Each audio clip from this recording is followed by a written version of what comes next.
20% பார்த்தீங்கன்னா vermi compost மண்புழு உரம், இன்னொரு 20% எரு இருந்தால் சேர்த்துக்கோங்க, இன்னொரு 20% செம்மண் சேர்த்துக்கோங்க. ஸோ இதுதான் வந்து மண் கலவை. நான் திரும்பவும் உங்களுக்கு ஒரு வாட்டி சொல்கிறேன். 40% கொக்கோபீட், 20% வர்மி கம்போஸ்ட், 20% கவ் மென்யூர், இன்னொரு 20% ரெட் சாயில். ஸோ இதுதான் கணக்கு. கொஞ்சம் மணல் வேணால் நீங்கள் சேர்த்துக்கலாம்.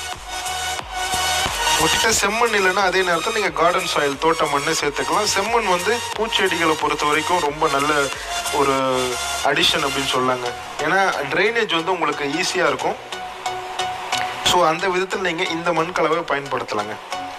அடுத்தது தொட்டி. எந்த விதமான எவ்வளோ பெரிய தொட்டி வந்து இதுக்கு பயன்படுத்தணும் அப்படின்னு நீங்கள் கேட்கலாம். பேக் வந்து பார்த்தீங்கன்னா க்ரோ பேக் சைஸ் மினிமம் ஒரு 10x10 உள்ள பேக் நீங்கள் பயன்படுத்தலாம். இல்லை உங்ககிட்ட 12 இன்ச் பேக் 12x12 உள்ள பேக் இருந்தால் அதுவும்